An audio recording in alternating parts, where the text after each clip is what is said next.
Notre Dame fans should expect All-American cornerback Leonard Moore back on the field very soon. But I think when we look back on it, this brief absence could be a blessing in disguise for the Fighting Irish. Let's talk about why next.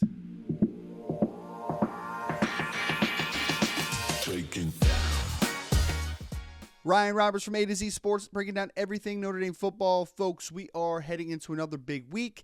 Now back to 500, 2-2 on the 2025 season. Notre Dame enters a huge battle at home against the Boise State Broncos, who, of course, were a playoff team last year. Now, they're not quite the same team that they were under Ashton Jeanty, but still a formidable opponent that Notre Dame fans will need to know and need to be prepared for as they come to South Bend.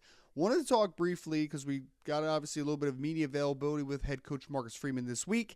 Talked about Leonard Moore, All-American sophomore cornerback, and his availability for this game. Still listed as questionable for this contest, and not really sure what we should totally expect. There was a possibility that he was going to be able to go last week. He warmed up. He was suited, but was not able to go against the Arkansas Razorbacks. So you would assume that this week he would be ready to roll, but not 100% sure about the timeline. Regardless, though, it sounds like we're going to see Leonard Moore again in the blue and gold very, very shortly.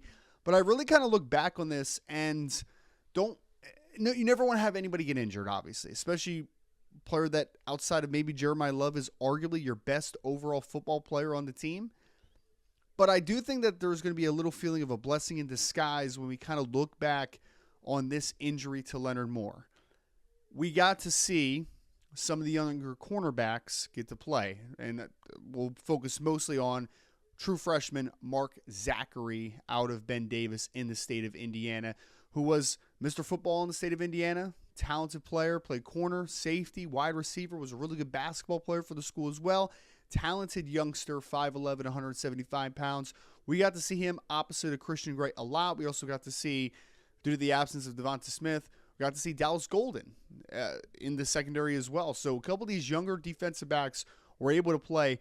I think when we look back on the Leonard Moore injury and the Devonta Smith injury to a degree, we're going to look back and say that was a great opportunity to create depth in the secondary that was not really there before the season started. If you think back to right before fall had broken and we're starting the games, you were going to look at two corners listed as backups of true freshmen Dallas Golden and Mark Zachary.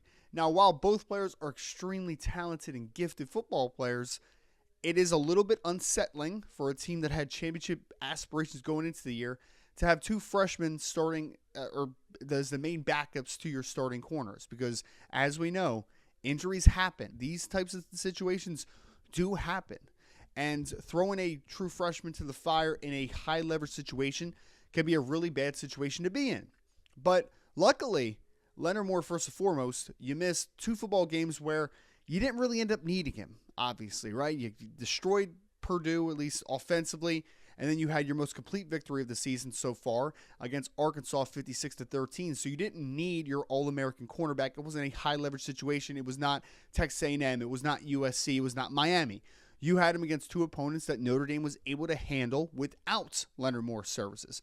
But I really think that we saw incremental growth with a young Mark Zachary over the last couple weeks. Against Purdue, wasn't great. Against Arkansas, down in a hostile environment, an away game, you saw a lot of growth. So I feel a lot better now, and we heard from head coach Marcus Freeman talking about this is now a player that can potentially play both boundary and field to be the main backup to Christian Gray and to Leonard Moore whenever Moore does get back. So love the depth addition here by slight subtraction, but now that we're getting Leonard Moore back in the near future, I think having more stability behind him, having Mark Zachary, having Dallas Golden in the nickel now, but a guy that could also flex out and has seen the field and had an interception a couple weeks ago, feel a lot better about the state of the cornerback room for the Fighting Irish for the immediacy and the long-term future. We'd love to hear from you all, though, in the chat. What are some positions still that, one, you're feeling super confident in, but on the other side, that you're like, man, I would still love to see a little bit more depth. Maybe it's a tight end position. Maybe you're still not settled with the cornerback depth. We'd love to hear the depth conversation for you all. Make sure that like and subscribe on your way out. And as always, go Irish.